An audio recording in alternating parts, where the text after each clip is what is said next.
If this movement is truly against billionaires and the powerful, why is it funded by billionaires and the powerful? It is no longer hard to dig deep into the so-called No Kings movement.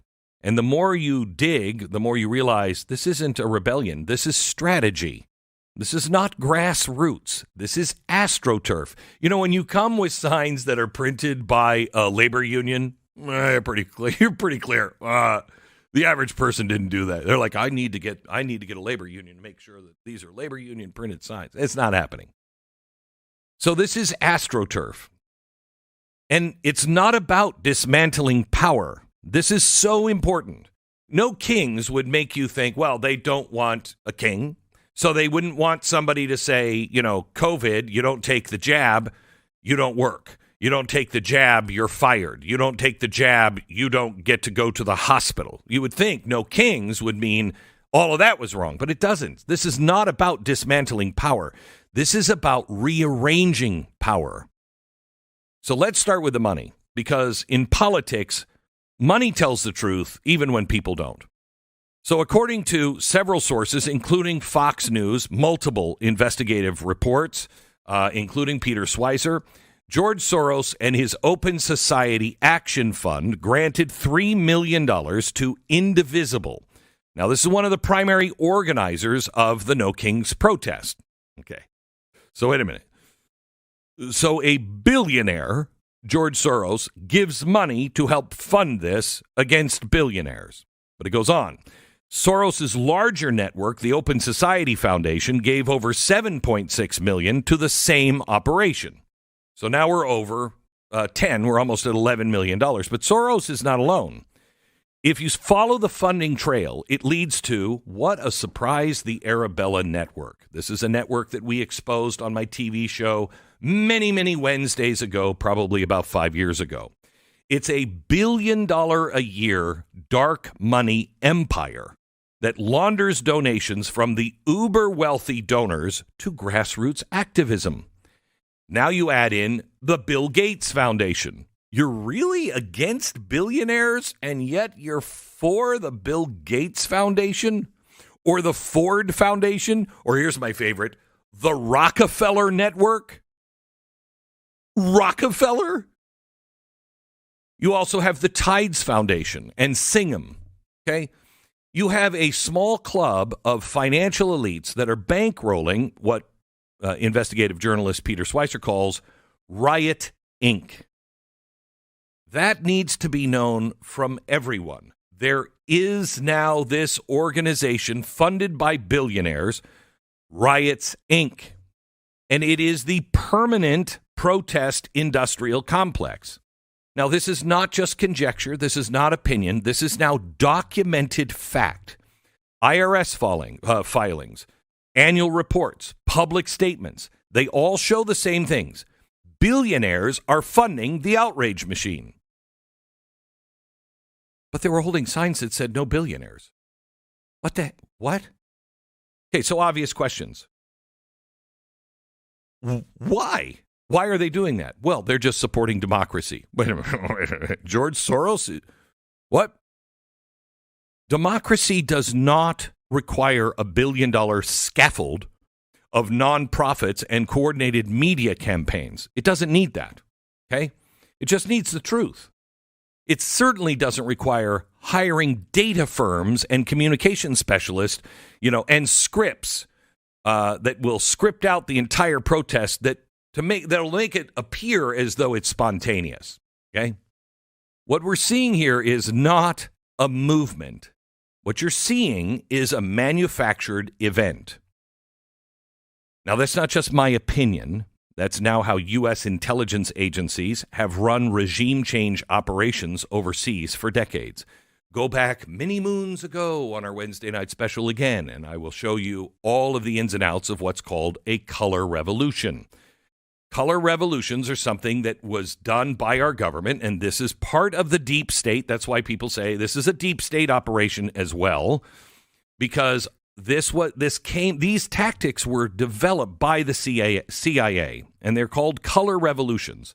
And what they do is they flood the streets with, quote, organic protesters. They control the media narrative. They destabilize the existing system, and then they overthrow that system and install a new one. Okay, so we've done this over. The Arab Spring was not grassroots. The Arab Spring was done by our government along with others, including Facebook. Okay? The same tactics are being deployed here. But here's the catch. When the CIA runs these operations in foreign countries, they rely on young, delusioned activists. Okay? The people who actually, what is called traditionally useful idiots. They don't know they're being used, and they have a genuine gripe. Yet the crowds, I don't know if you saw them this weekend, at the No Kings rally, most of these now are white baby boomers. They're retirees who balance checkbooks and that are now waving anti-capitalist placards. So wait, we've got billionaires and baby boomers. Okay. Does that sound like a spontaneous uprising? Especially when, and I'll show you later, the signs from the actual No Kings rallies all over actually have the logos of the corporations, of the labor unions, and the Communist Party. There it is up on the screen if you happen to be watching. The Communist Party is a sponsor, and their logo is up at the rallies. That doesn't seem spontaneous. What it does seem like, and I was happy to see it, is the script is running thin. Okay, the only ones that believe this crap anymore are the aging hippies. The people who have tried to overthrow this government over and over and over again. They want their Marxist utopia. They've wanted it in 1968. They wanted it in 78 and 88, 98, and 2028. Okay?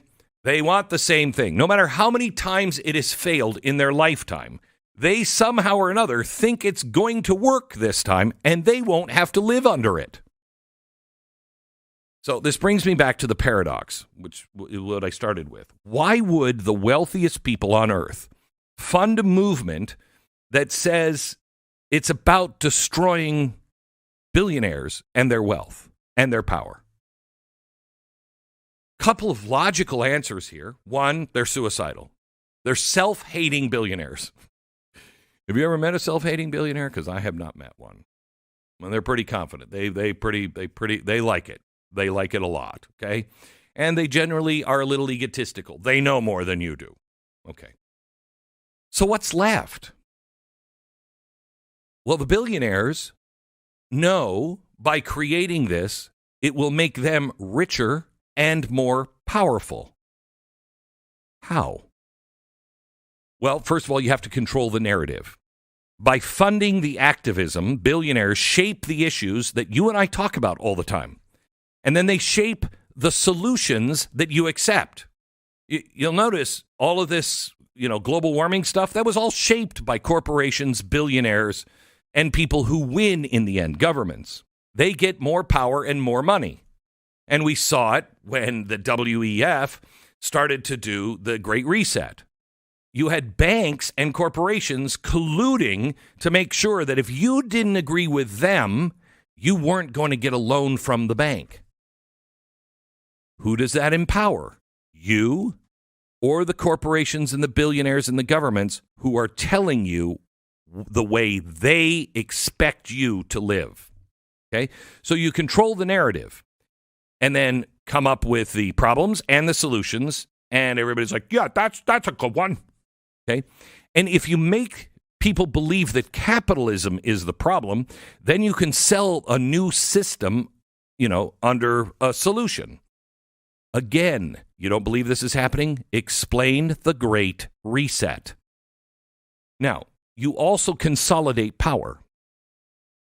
The regulations that crush the small businesses, they don't hurt the billionaires. They eliminate their competition. Let me give you an example. During COVID, why is it COVID was suddenly non-existent at Home Depot? But if you went to Ace Hardware, you're going to die and you're killing grandma. How is that possible? It's not possible. That's collusion by the powerful, the governments, the industry, and the billionaires eliminating their competition. Activism becomes the battering ram that just is clearing the field and making you so you can't even think straight anymore. And it shifts the blame. So by funding anti-billionaire rhetoric, they direct anger away from them and towards the political enemies of the things they're trying to do. So it's not about hating billionaires at all. It's about hating the right billionaires. It's not an attack on wealth. It's about a hostile takeover of your wealth. What did you learn in 2008? Who got rich? The billionaires and the banks. Who had their money destroyed? You did. They're absolutely for bailouts, just not for you. So this is not about an attack on wealth. This is an attack on your wealth. And the saddest part is most people in the streets, they don't even realize they're pawns in somebody else's chess match. They have no idea what they're doing. I mean, listen to them. They don't have any idea. They actually think this is about Donald Trump. Okay, it might be for you, but it's not for the billionaires. It's about the plan. It's why it's happening all over the world. Donald Trump is not the king of the world. I don't know if you know that. Why is this exact same thing happening in Germany and in France and in London and in Singapore? Why? Because it's not about Donald Trump. It's about taking over the system. And you're told you're fighting against tyranny. You're carrying the banners, but you're carrying the banners of the people who are tightening the chains around your neck. And you don't see it. You scream for no kings, well, while the billionaires are crowning themselves in the boardrooms. You rail against corporate greed while you're marching on behalf of corporate-funded NGOs. You think you're dismantling power, but you're fortifying power. And all of this, by the way, is happening while the networks, these same networks, are lobbying for the policies that erode free speech, weaken individual sovereignty, empower, these supranational organizations that all of these guys sit on top of. Now think about that. The same people telling you to dismantle the system are the ones writing the blueprint for a new system. Have you been consulted on that system?